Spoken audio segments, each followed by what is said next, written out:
What a season it's been. Here are my top moments. Don't forget to subscribe to keep getting clips, and thanks for watching. Where were you shot? Where? Like, in front of my grandmother's house. But where on your body? That's like being in the doctor's office, isn't it? I got hit a few, most of them in the legs. I got hit in my hand and I got hit in the face. So, like, the fragment portion of it is in my tongue. So it kind of changed the way I speak a little bit. Like, and you're rapping as well. Yeah. What is it still in your tongue? Can you see it? Yeah, it's great for oral sex. Is it? Oh,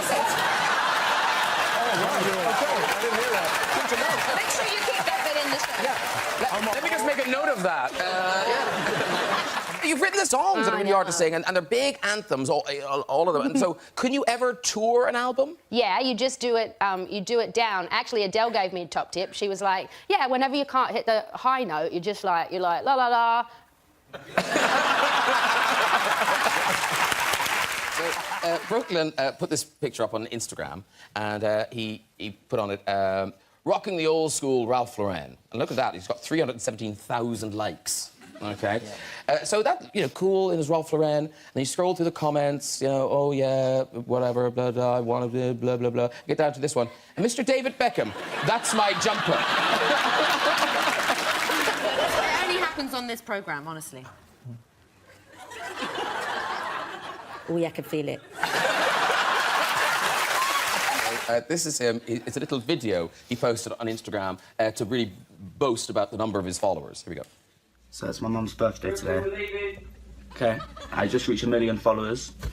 I've got 52. His face, he is crushed.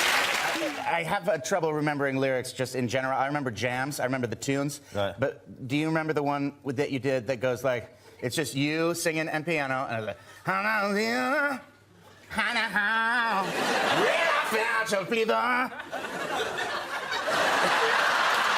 know what would make your kids really jealous? What's that? Is if you just posed with a lightsaber with Finn. That would actually make them very jealous. Do it, do it. Oh. You've gone off. David Beckham! You've gone off, you've gone off. You have met your match!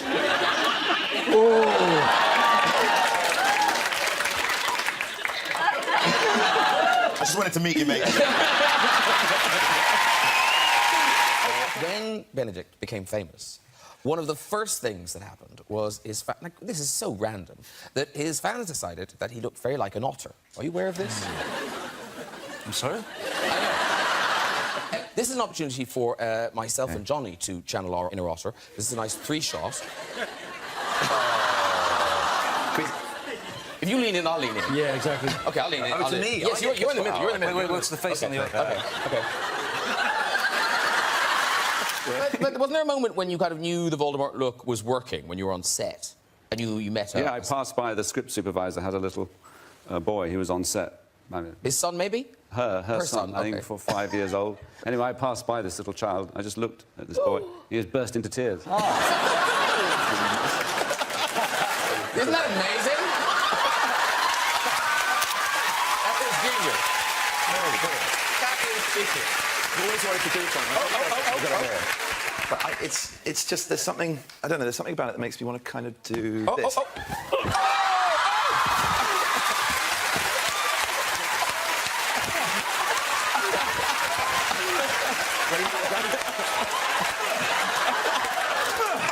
kick the bear! Think I'm a cute otter? But the putting the fork under the table, Yeah. explain that to them. Well, it's this idea of that they'll put like a fork under the table to see if anybody notices it. All these little things. But they don't drop the fork. No, they'll place it under this and you don't notice it, and quietly then as see if you. possible to see if yeah, to see if someone- they'll notice. Oh, there's a missing fork. Where is it? Wow. Don't try that at Nando's, I imagine. Now, we've all... What is Nando's? I don't even It's know. like a chicken bake. I'm at Nando's, bro. Nando's is here, but you don't have it in America. No, you'd love it, though. He would like What- it. what Yeah. is it? It's like chicken. A lot of chicken. Yeah. Chicken place? Chicken done several ways. I like that. That could be on their poster right? now. Sienna Miller, it's like chicken. So, welcome back. So you've never been on the show.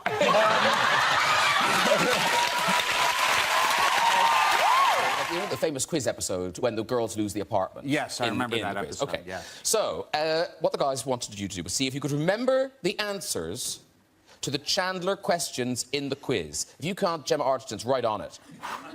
Do you remember this episode? No.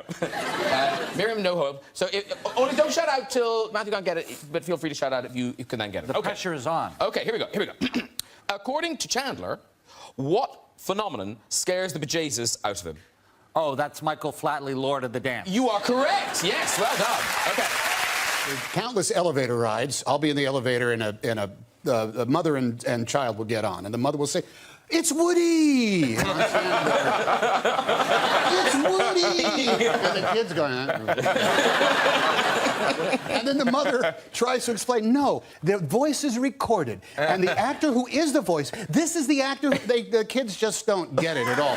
They say, where's the vest? Where's the cowboy hat? You're not very tall. And so I say, all right, close your eyes. And they go, what? She says, just close your eyes. And the kid goes, and then I said, we got to get back to Andy's room right away, guys. And then they go, really don't know. What is the name of Chandler's father's all-male burlesque? I actually know that too. That's Viva Las Vegas. But was it Django Unchained you had to ride a horse? Are you a natural horseman? I think I'm more naturally a horse than a horseman. but Hello. Okay. Every week, the TV guide comes to Chandler and Joey's apartment. What name appears on the address label? Mrs. Chandler Bong. Yes, very good. Yeah. Wilson!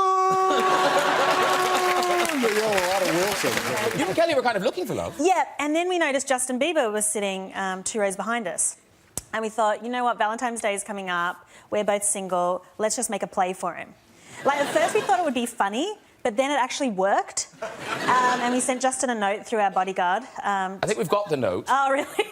So, dear Justin, my name is Kelly Osbourne, and my name is Rebel Wilson. We think you should take our sexy hot asses out after the show. Nothing weird. Yeah. And then we sent it to him.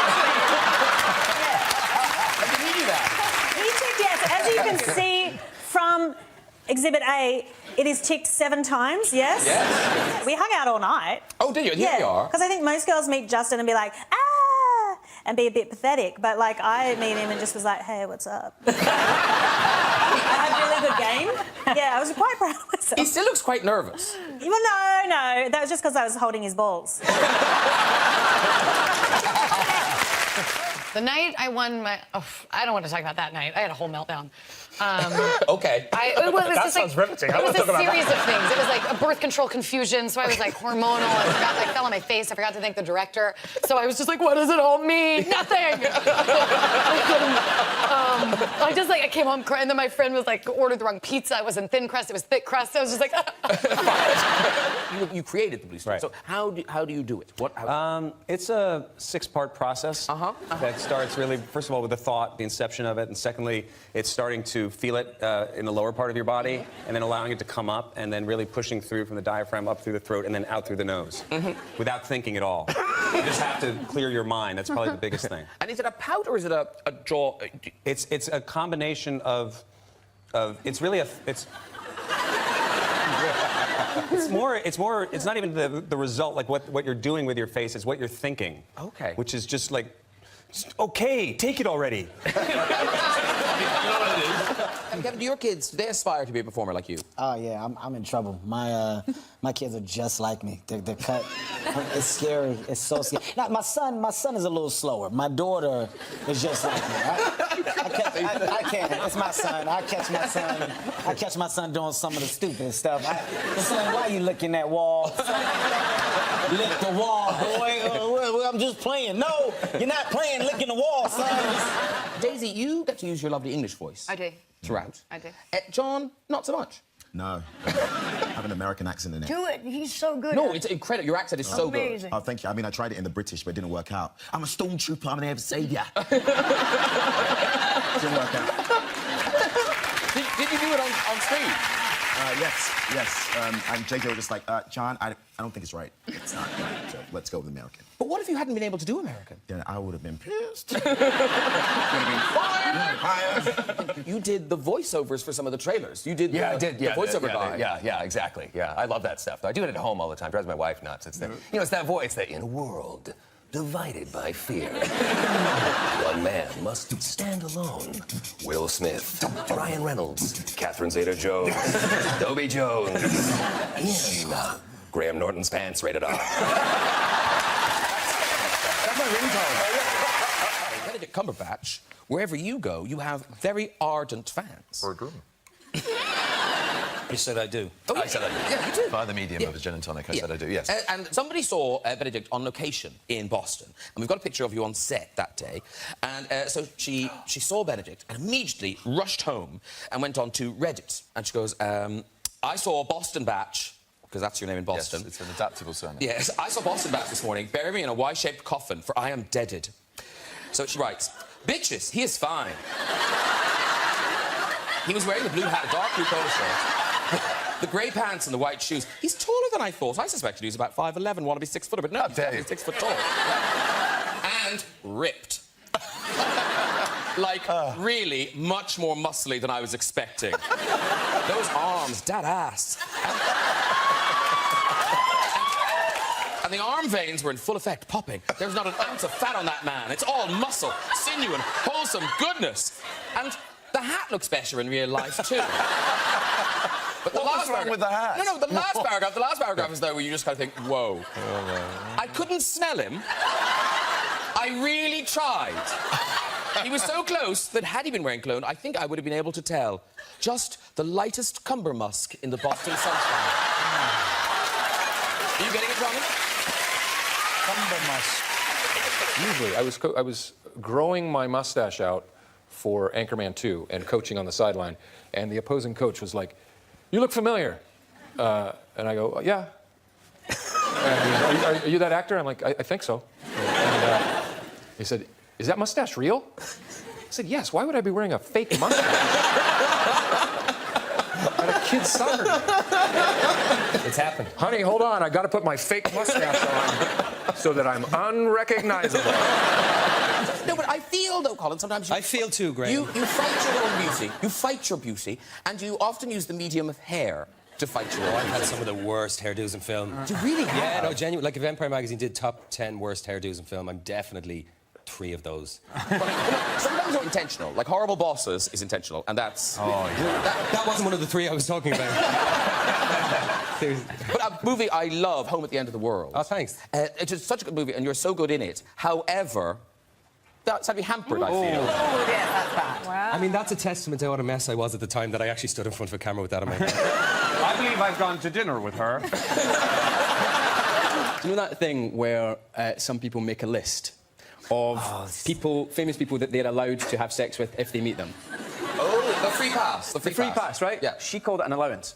And I was like, what, like pocket money? How are you going to spend me? And so I met her and her fella, and then she came up and said, afterwards, she went, so you're my allowance?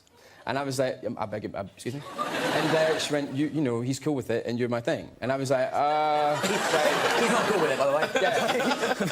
By the way, that's a whole other story. Yeah. And I was really sort of like taken aback by it, and I was like, I'm married, and thank you very much, it's very, very nice of you. And then she said this thing that was like, it was meant as a compliment, and she was trying to get me to do stuff, but it was still really backhanded. And she went, because, you know, a lot of girls would be after somebody like Channing Tatum. But in Jane Eyre, you had a horse. No, you had a very badly behaved horse on Jane Eyre. Yeah. Prince was the horse. Yeah. So what would happen? Well, he used to get quite aroused when, whenever I got in his back. So, yeah, he did, yeah. I could understand that. Miriam, now, I'm guessing you don't sugarcoat things. Do you get starstruck when you meet people? I do sometimes. I remember when I was young, and I met Laurence Olivier. Wow. That was... I used to collect autographs at the stage door, you know, and he came out, and I remember so distinctly that I started to cream in my knickers. I could feel it. I could actually... That is true. You know what I mean? I know exactly what you mean. Wherever we thought that story was going. That isn't it. I honestly don't think I've ever been more uncomfortable in my life.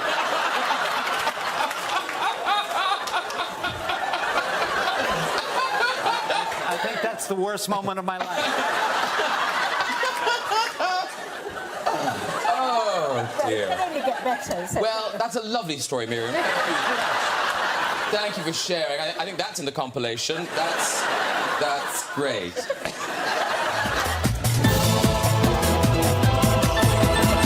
I want to say, I saw this guy. He just turns to me and he goes, Jonah, Jonah, Babona, Banana, Fana, Fofona, me.